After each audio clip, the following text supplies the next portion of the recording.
Welcome to Real Talk, Real Advice and Real Difference. I'm your host, Nathan Najib, and in this podcast we bring you conversations from leading experts with experience, stories and advice to help you become a better person, a better agent and help the community and the industry for the better. It's with my greatest pleasure to bring to you Ramon today. A dear client of ours who I've known for almost 10 years now, right? Almost 10, yeah. So almost a decade. And what fascinates me is about human being is how we're all different. We all have our weaknesses and we all have our strengths. And I always like to learn about that myself. That's my personality, I suppose, right? Yeah. And I like to get other people to know about this too, because ideal team will have 4 different personality types so they can complement each other. Yep. That's how you can create an ideal team, or if you can't hire somebody, you can join with somebody who's got the strength where you're weak. Yep. So I was talking to my team today and I said I'm bringing Ramon. I'm so excited having this conversation with you because I know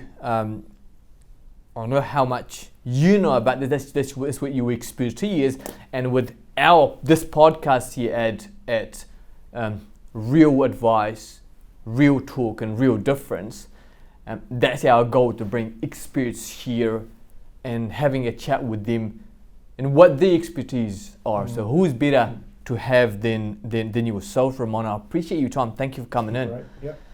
Thank you for coming in. And now, tell us a little bit more about the personality types, if you will.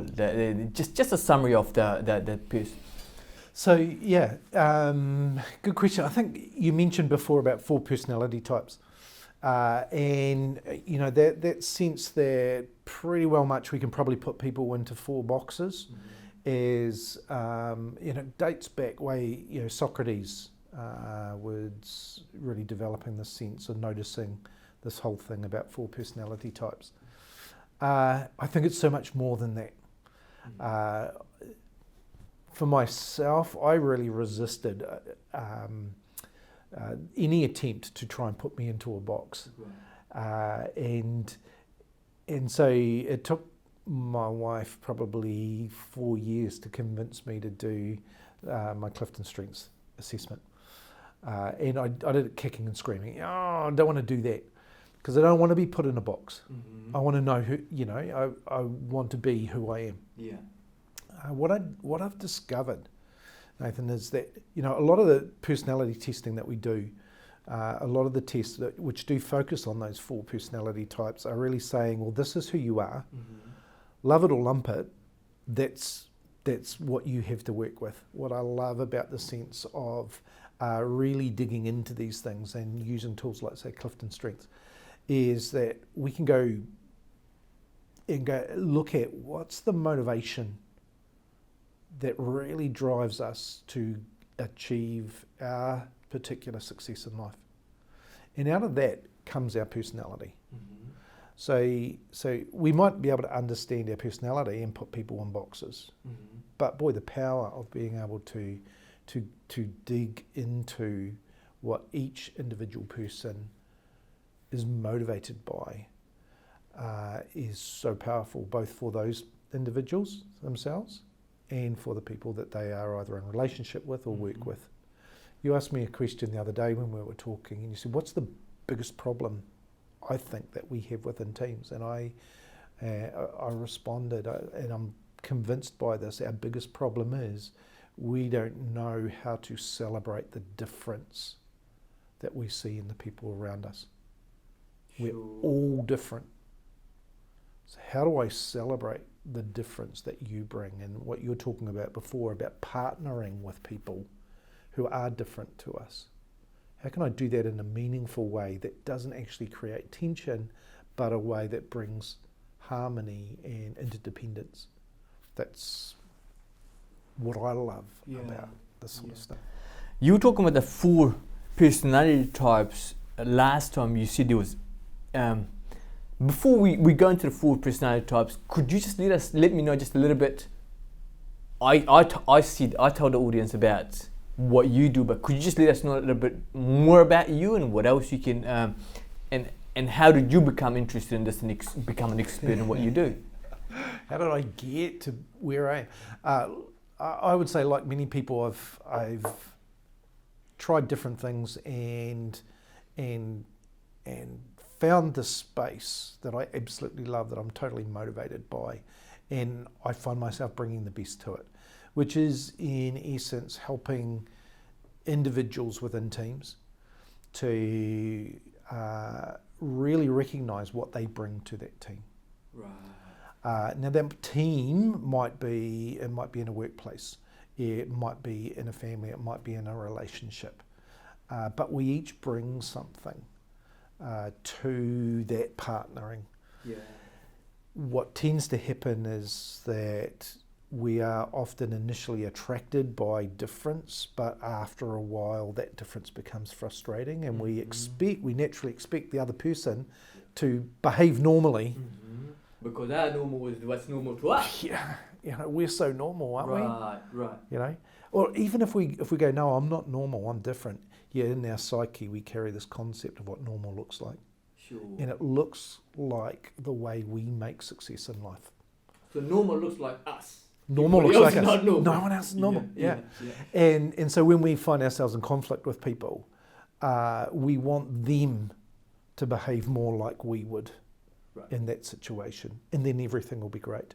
So what I spend my time doing is helping people to understand what their difference is, and how, particularly when that difference shows up in a conflict or stressful situation, how do we actually make sense of the other person and then learn to work with them rather than against them. Yeah. So it's been a journey for me. Have learned a number of skills along the way in terms of relationship therapy, conflict resolution. The main tool I use is, as a starting point, is the Clifton Strengths, which really helps me to understand what it is that is important to you as I work with you. Sure. So if somebody needs to know, it comes to self-awareness. If somebody wants to know what they're like, we got to know ourselves before we can serve anybody else, our partner, our friends, our families, or our team members in our office. So you help people know who they are, and what excites them, what upsets them, what's their strength, what their weaknesses, right? Yeah. Because it's interesting that you talk about, what excites them, what frustrates them. What's our strengths, what's our weaknesses. This is the really, I think, powerful insight that we get as we start to understand ourselves, is that our greatest strength is also our biggest weakness. So the thing that motivates you the most, our greatest strength is also our biggest weakness. Okay. Now, I've heard that statement for years, but I've never really understood it. Yeah. When I really have started to unpack the sense of what motivating people, I've started to see what that means. So in my coaching, I help people to go, all right, so what are your motivations? What are those natural go-tos that you use to make success out of life, to cope with whatever situation it is? They will be your natural talents. Now, if you can understand that, you can understand what you bring to any relationship or any circumstance. And more than likely what you do better than what most other people do. So we have our strength. It really only becomes a strength as we work on this and develop it and understand not just what I do, but why I do it and the impact that this has on other people. And so that we can actually learn to manage and to like a craftsman, we use these things and we use them well. That's a strength, right? So we're naturally talented, But we use a number of different things to define a strength, but I love the sense of, I've got this natural talent. Is this good for me? And is it good for the people around me? Now, if I can learn to really understand those concepts, then I can build what sits within me as a natural talent into a strength. Yeah. But what we also find that as we go into different situations, different circumstances, which maybe don't suit us as well as what this circumstance over here might do, that we start to try harder at doing what we naturally do well. Does that make sense? When we know our strength, what we're good at, we try harder, yeah? Yeah. Right. Or even subconsciously, even if we don't know our strength, our natural response is to try and do what we do well even more, even harder. Sure. So we try and be our very best, because I think very few people will look at a situation and go, I just really want to mess that up. I think most people innately we don't. Right? I want to do my best here. Yeah. But for some reason, the circumstances might not be ones that we as an individual would naturally work well in. Right. So what we're intuitively trying to do when we try and be an even better version of ourselves is we try and manipulate or coerce the circumstance to suit where we work better. And we can generally only do that by tuning up the volume on these talents. Right. So give you a good example. One of my themes is one called Activator, right? And it's a high energy one. Byline, understand this one. Best way to understand this is ready, fire, aim. Hey, that's an idea. Let's give it a go. We'll think about it later. Mm-hmm. Leap before you look. That type of thing. And so it really helps me, out of that theme, I can help to motivate people and energize people. Right. And that's one of the contributions I bring to the team, right? However, if I'm in an environment where people are not responding to that, what I used to do is then turn that up and become even more enthusiastic. And in my mind... Which is not ideal, right? When you well, it's not for other people. No. In my mind, I'm still thinking, I'm doing the best I possibly can here. Right. I'm bringing my best contribution. But what's starting to happen is because I've turned the volume up and it's starting to become a bit pushy, other people are actually pulling back. Right. I'm wanting them to come forward. Sure. Right, in a team, in an ideal team situation, you would want to get people to come forward and contribute, right? Otherwise, why they're there? Yeah. And when my activator is working well, people are like, yeah, we can do this. But when I turn it up too loud, they start going, oh, I don't like that. Sure. And so they pull back, the exact opposite of what I want to happen. Yeah. So I see somebody pull back, what do you think I do? You probably go harder. I go harder, become more enthusiastic. Yeah. What are they going to do? Yeah.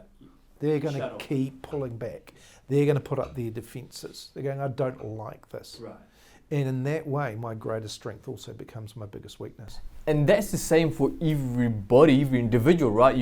And that's why you need to know yourself and how you can bring positivity to the table and how do you bring negative stuff to the table. So stop bringing negative to the table and bring positive stuff. But you've got to be self-aware. You've got to know yourself before you can do that, right? Yeah. So we talked about knowing yourself, which we've been having chat about. That's what we've been talking about today, and then knowing others. So this personality test is obviously great for individuals, but it's good to know what other people are like too, right? Yeah, yeah. And the 4 personalities that you said from the Clifton strength is what you're great at, expert at, if you will. Executors, purple. Strategic thinkers, which is red, blue relationship builders or blue, and then influencers or yellow. Yep. And so if you could just give us a quick summary of each, yeah? So before I do that, it's really important to recognise this level of Clifton strengths is only the starter. All right, so this is, I don't tend to stick too much at this level because this is easy to put people in boxes. Right. And what can tend to happen is, I might sit predominantly in one domain. one of these 4 types, and I might look at another domain and go, I don't actually like that domain. So, I'm not going to engage with that person because I don't like who they are. So it becomes that judging type thing. What I love about this is it creates a curiosity. So there's the level underneath is the 34 themes, which help us understand why we're motivated in this particular way. That's the essence of what I do. But we always start, in learning something, you want to start with the simple, and the simple is, okay, so there's 4 personalities. This is where Clifton Strengths gets closest to the likes of, a lot of the 4 personality testings. They might be by animals and, lions and golden retrievers, or it might be by colours, or it might be by sanguine, melancholic, it might be by ENTPs, the Myers-Briggs, or those, which approach it from that point of view of going, this is the 4 personality types. Okay. Right. So when we talk about the domains, it's really trying to go, we've got these 34 themes, they're connect with these 4 personality types in this way. So we tend to group them together. So you got the 4 domains. 2 of them are task orientated, 2 of them are relationship orientated. Okay. 2 task orientated ones, they're really, I often describe them as a posture. So if you're an executor, we talk about the purple people, although later in the year the colours are all changing, so this is slightly different. But how do you mean later in the year colours are changing? Because Gallup are doing a rebrand type thing, okay. so they're going to change the colours, which I'll have to do the adjustment too. But hey. But the executors, if you know somebody who's an executor or they're dominant in this domain, you give them a task, you'll notice the sort of things that they're wanting to know. What do you want me to do? When do you want me to do it by? What resources do I have? What authority do I have? What's your expectations? And if you make all those things clear to an executor, then you'll find they'll go, great, no problems, step aside, I'm going to go and do that. They don't need micromanaging because their posture is like, okay, tell me, what is it that you want me to do? And they're likely to be the ones who come back very quickly and go, right, done that, what else do you want me to do? Because their success factor is, you can trust me to do a job well. They get it done. They get it done. That's what they And there's a number of motivators. There's 9 things that we look at. What motivates somebody to do a job well? Right. It's quite different. It's really fascinating. Whereas you look at the other task orientated, these are the strategic thinkers. You give them a job and they go, okay, well, that's interesting. Why do you want to do that? That's the strategic. These are the strategic thinkers. What information are you basing your decision on? Right. Have you thought about this? Right. We could do it this way. And so they want to engage in this question asking space. Not because they disagree with what you're saying. Right. They want to know more. They want to know more. Yeah. And once they know, then they can lean in and go, let's get it done. All right? But there's got to be that space for asking the questions. And you've got to be careful when you're either leading these kind of people to different people. You've got to know their differences and how to provide them with information to get them to execute on a task, right? Totally. Yeah. Because while they both can be task orientated, right. The executors are sitting there going, why do we have to sit around and talk about this so long? Do we really need another meeting? Right. Well, these meetings, they're crazy. I could be using this hour getting stuff done. Right. And the red people are going, but we haven't talked about it enough yet. Right. Oh, we want to. Let's not make a decision now. Let's have another meeting. Right. Because that thinking space, what they want to go is they want to know that the idea, the thinking is great. So the executors want to know that the job is done. Great. The thinkers want to know that the thinking is great. Sure. And that the task flows from there. Does that make sense? It does. And then you've got the other 2 domains, which are the relational ones. And so the priority, the success factor for them is all about relationship. That's your relationship builder and your influencer. And your influencer. The relationship builders are the more common and probably the easier to understand because the relationship builders love that one-on-one space. All right? Let's go out and have a coffee. Okay. let's just talk about what's happening for you. They're really, really good in that one-on-one space, and what they're ultimately doing is building trust and rapport between the two of us, and out of this, then we can actually do the task. Right. So it's not that they're necessarily lazy, that they don't want to do a task. It's that actually relationship is the priority first. They want to know you first, they want to build trust, and then they want to go and do things. That can be, the beauty about this thing is it could be, you can bring these things in your relationship, not just teamwork, because I know teamwork is important because you've got so many different people, and so is the family. Yeah. So is the family. Totally. So, Totally. so you got number 2. What's your number 2? What's your number 1? 1, 2, 3, 4, 5, Right. 10, 11, 12. So you have part of all of them, but the one that's dominant is what is the one that you have most frequently.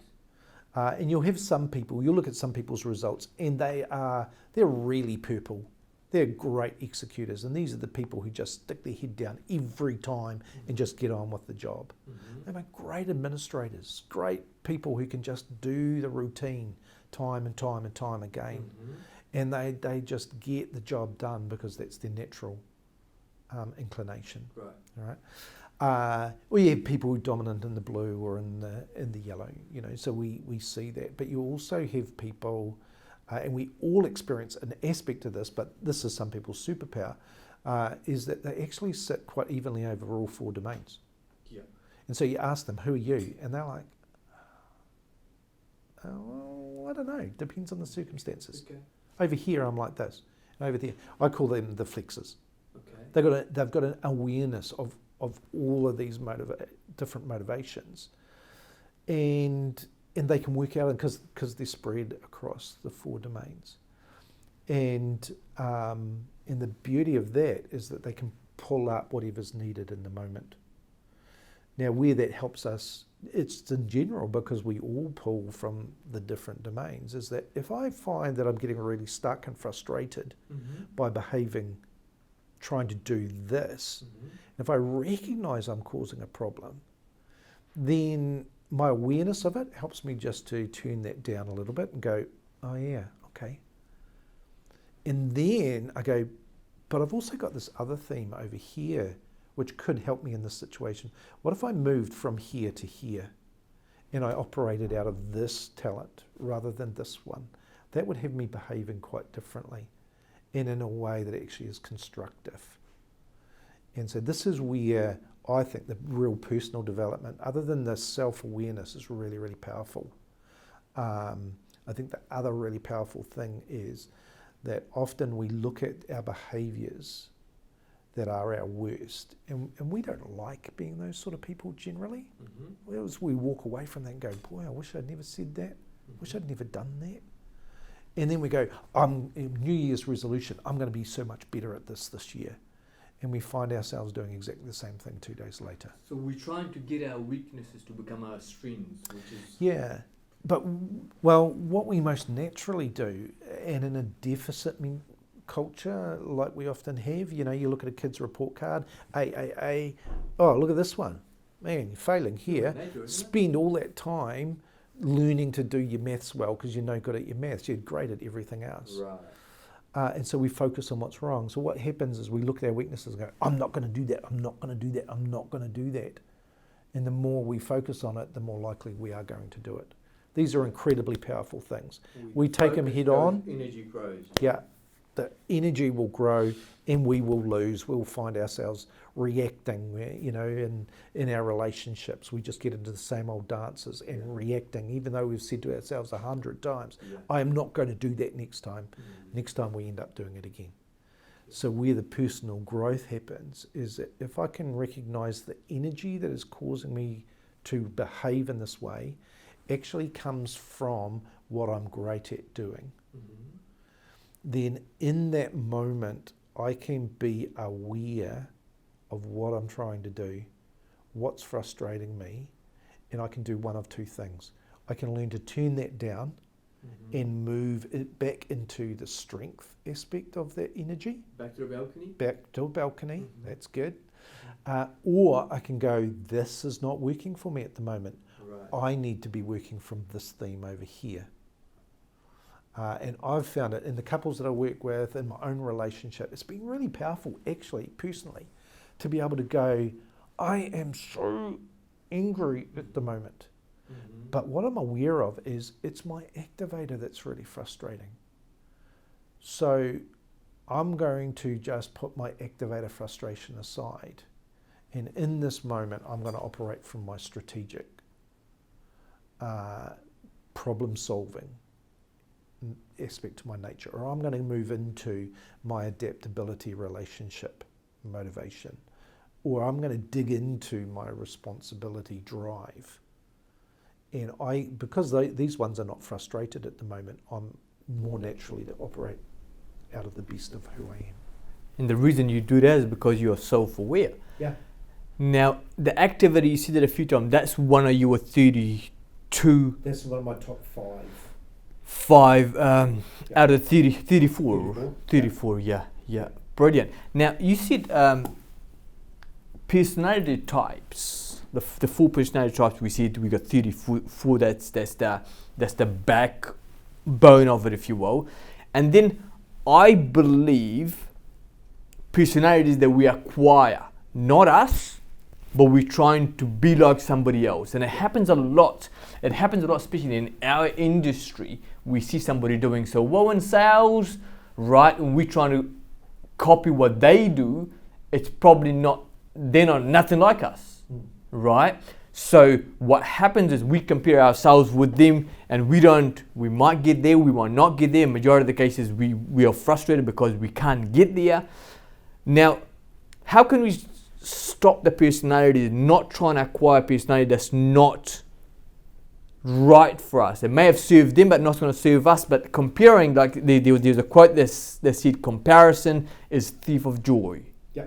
And we do that all the time. Now with social media, everybody's comparing with ourselves with somebody else, and that's why, unfortunately, as you know this, I believe there's so many suicide, because our kids, they see other kids that they do. Perhaps they've got the families, maybe they've got bigger cars, bigger houses, or whatever it may be, or may have better clothes, and they compare themselves with them, and they feel frustrated. And it's so.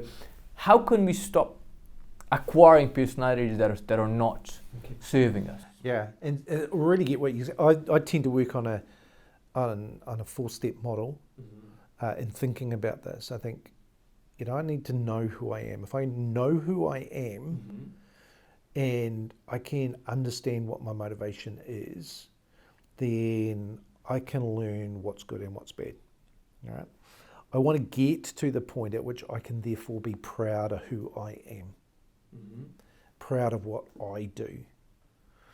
And I keep reminding myself, don't compare myself to anybody else. Yeah, it's a beautiful thing. If I'm proud of who I am, why do I need to compare myself to somebody else? Absolutely. All right. That whole sense, don't be somebody else, they're already taken. Right. You're the only one who can be you. Yeah. Dr. Seuss has got a good one. I never get the quote quite right, but today there is nothing more truer than true, that no one can be more youer than you. Now that's a paraphrased version. It's not the right one. It's in this birthday. But it's brilliant being authentic, like this way. So find that authenticity. Yeah. And then fourthly, if I can do those, then find my space for doing what I do well. All right. If I can find the best fit for me, then I'm going to be the best I can possibly be more often. All right. So that's sort of like the model. I'll flick it around too, though, because there is another aspect in here, and I think you're a really good example of this, Nathan. Although you probably don't realise this at the moment. We also need to succeed where we're at, where we are. All right. So how do I use what is within me to do what I need to do, which I maybe I don't do naturally well. Okay. All right. So then we'll find ourselves at times in a space where we may not be naturally suited to what's being asked of us. And that's where we get in teams a lot of negativity happening. Oh, I don't want to do what the boss asked me to do. I can't be bothered to do this. A lot of procrastination, hate doing that, I'm not going to do it. We can't avoid that entirely. So the question is, how do I find the motivation within me to tackle something that I don't do naturally well? All right. Now I'll give you a really good example, and it's this cool guy I know called Nathan. All right. Okay. Now let's pretend. So Nathan's a salesman. Right. He's a real estate salesman. Mm-hmm. Typically, we find that people in the sales, we talk about the farmers and the hunters in sales, and some people really nurture sales, and some people go out there and get it. All right. Real estate agents. The real estate industry, it's probably more of the hunting, because people don't usually buy and sell houses too often in their lifetime. All right, so it's always about searching. So the personality type that fits best with that are the influencers. Mm-hmm. Okay, so I've known you for quite some time, and so my thinking is, I think Nathan's probably got quite a bit of that yellow. Okay, right, we got you to do the test. Mm-hmm. Guess what we found? No, that actually wasn't your biggest motivation. So how have you succeeded in an industry that works really well out of that influencing, without really having the sort of dominant influence that one might have expected? And we look at your top two, which are both red, the thinking. Okay. All right, the learner and the input. Mm-hmm. And the learners are fascinating for gaining new knowledge, learning new stuff, acquiring new skills, doing something I could not do before. Right. And the input is the gatherer of the information needed to do that. So these two themes, I call those two themes, when I see them together, a self-motivated learner. And so you were telling me before, when I asked you, why are you in real estate? And you could name a number of reasons why you're in there. Well, actually, you named your third one, which was responsibility, and the huge motivation to look after your family. That comes out of there. But the way you went about it would have been to learn how to do this job really well. Right. You were motivated, and out of that learning came this amazing salesman. Right. So it's come out of a different domain, different personality. So we can do this with our themes. But we've got to realise that when we are trying to mould ourselves to another situation, actually we can't probably keep that up forever and stay in that sense of real satisfaction, because it's not a natural use to us. So for you, my next question is, so why start your own company? And you're going, because I want to shake things up. I want to make a difference. I want to do things differently. Well, there's that learner is going, right, what's the next thing? What's the next challenge? What's the next one that I want to learn? And how do I do that? And so your natural motivation has led you to where you are. Sure. But it's quite different to the journey that somebody else might have taken into perhaps a sales role. Absolutely fascinating. Does that make sense? It certainly does. Like when you said that earlier, and how you're explaining it to me now, it just speaks to my heart. That is me, right? Yeah. That is me. So the interesting thing, if I was your boss, and I came in thinking you're a salesman, okay, so what you need is some real, you need some real pumping up. And you need some real goals to go for, and you need this, this, and this, because this is what motivates salespeople. Right. I'll completely miss the mark with you, because you're motivated by a completely different thing. Yeah. So what I've got to come to you and I go, Nathan, what's your next challenge? What are you trying to learn at the moment? Yeah. If you want to get those sales, what are you having to learn to get them? And now I'm tapping into your motivation. And I don't need to manage you. I just need to make it possible for you to go and find that information. And you'll work out of your own energy, your own motivation. I don't have to push you. And that's the art of leadership, is that sense if I can know my people in my team, and I can recognize the difference that they bring, and I can celebrate that difference, and I can put them into a space where they are operating out of their best, I don't need to motivate anybody. Yeah. They will motivate themselves. Yeah. And, you know, a champion team will always outstrip a team. You provide the platform, you provide the resources as a leader, and allow these amazing people that you've put together, because everybody's amazing, to achieve that vision. And but also what I want you to elaborate on, if you will, is the vision of that. But the most amazing companies that I've studied are the ones that have got a vision beyond just making money. Or totally. Beyond just doing sales, right?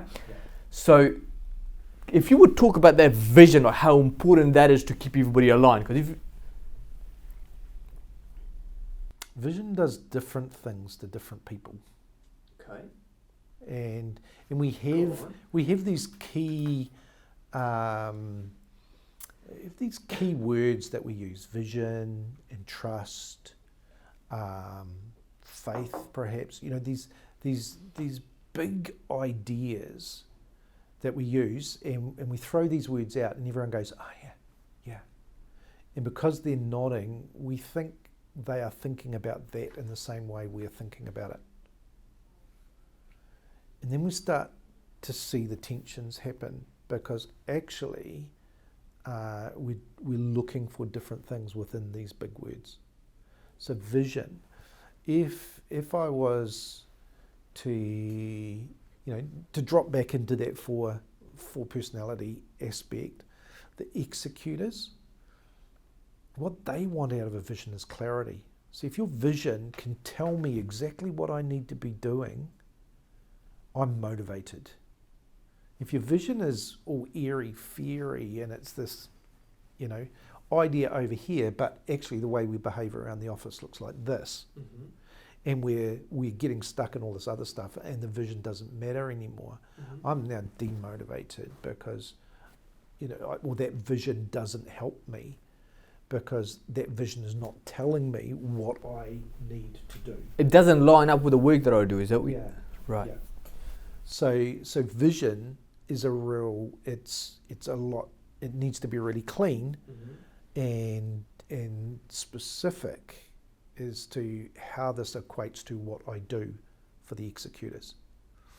For the strategic thinkers, they can get quite motivated by the sense of vision, but they really want to engage in what does this vision mean for the bigger. And let's talk about it and let's dream, because it puts them in that dreaming, thinking, creative space that the strategics are so good at doing. And so vision brings them alive because it gives them a way to get out of the mundane.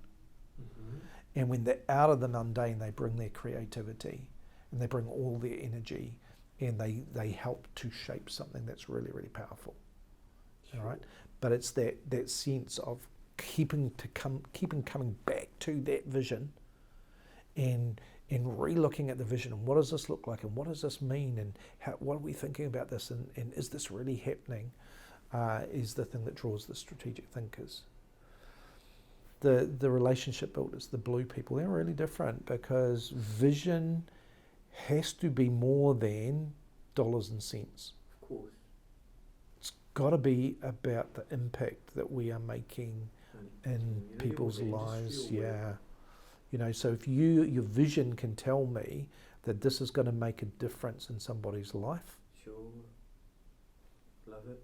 Love it. I'm motivated. As long as what we see happening inside the business aligns with what the vision says. Because if you get that misalignment, they go, well, I can't trust you anymore. Right. You say one thing, but we do another. Where are we really following through on the sense of making a difference in the community? Right.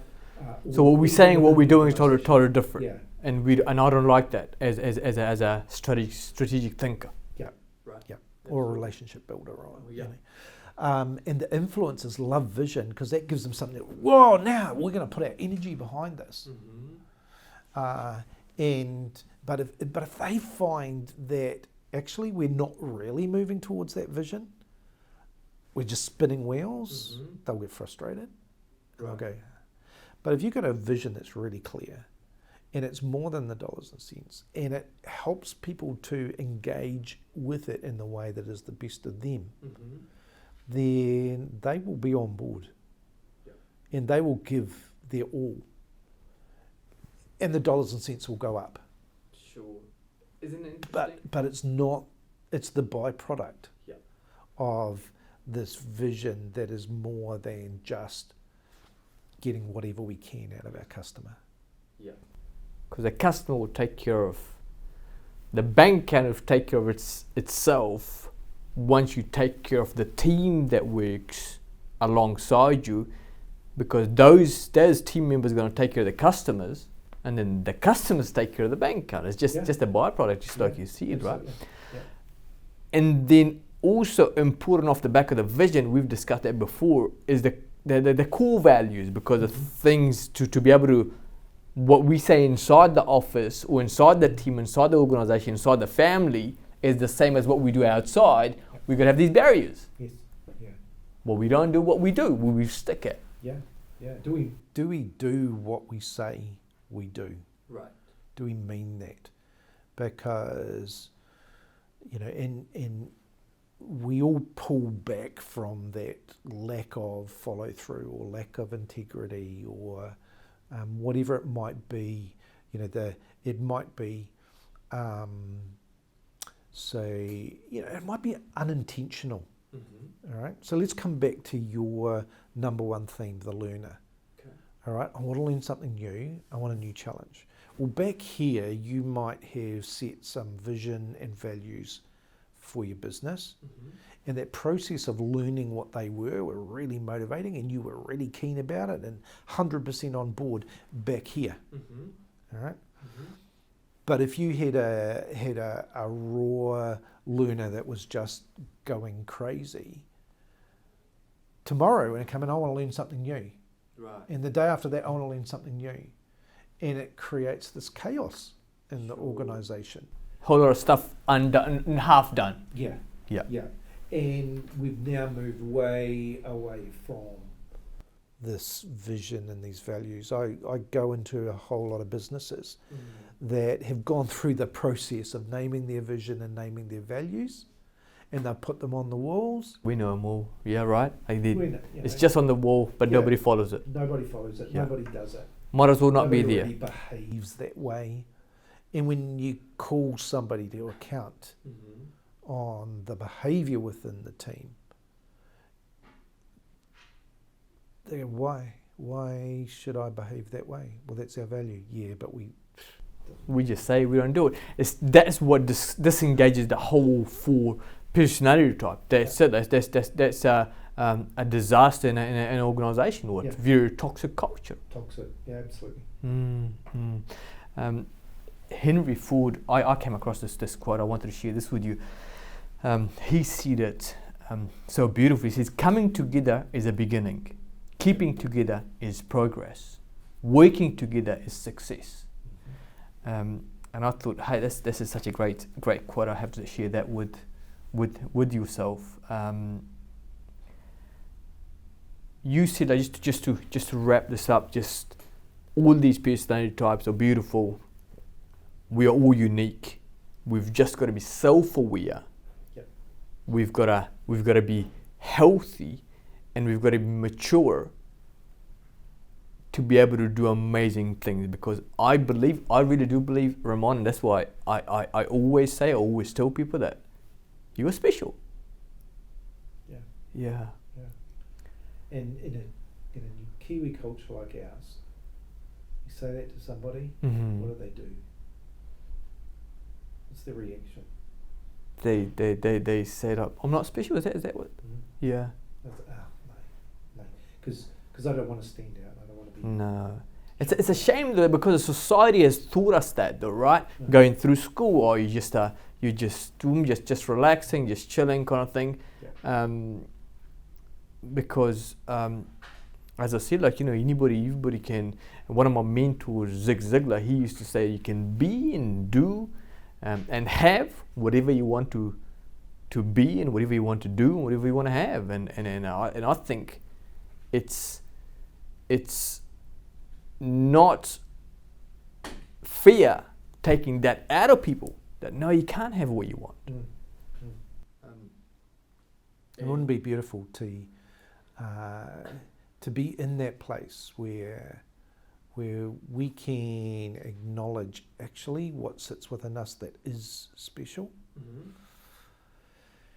That in our search for, or our striving for what we want, we also learn the value of recognizing the difference that other people bring, that we work towards this stuff together.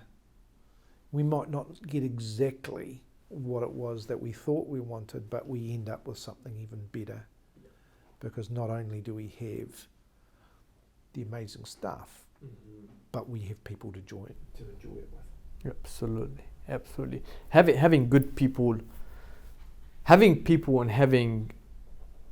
and knowing, like you started that conversation with, like, you know, knowing our differences and celebrating our differences is what an ideal team is. Like, you know, when we bring in people here into the company, we've got three things. We want somebody who's hungry, somebody who's humble, somebody who's smart. And we call that an ideal team player. So if we can find somebody who's got these three things, we can do amazing things together. So ultimately, you're bringing people into the team for who they are. Sure. Where more commonly, when we're filing through all the CVs that are applying for a position, we're looking for what they do. Sure. Who they are. We treat people like things, unfortunately. Yeah, totally. You know, the concept that our people are our greatest asset. Really? Do we buy and sell our people? No, it's our ability to actually bring difference together. And if we can hire people, bring people into a team for who they are, always teach them. I mean, they need to have the level of skills, obviously, but we can teach them the particular things that we need if they're the right person. We often, you know, they a slightly different vein, but same thing. People join companies, but they leave managers. Yeah, sure. So we're looking for what this company can do. We're looking at what the company does, not who the company is. We leave the managers because of who they are. Yeah. And it's the same the other direction as an employer, as a manager. We bring them on for what they can do, and we get rid of them for who they are. Isn't that true? You know, that ability to actually recognise who somebody is. Yeah. Vital. Amazing. Well, I would like people to get in touch with you, Ramon, because I know you're amazing at what you do, and you've actually taught me quite a bit already, and we've just been working together for not. I know I've known you for so long, but we've been working together for not so long. Where can people get hold of you? We'll put a link down the bottom with your details, but where would be people can find you? So probably easiest is just through email. Okay.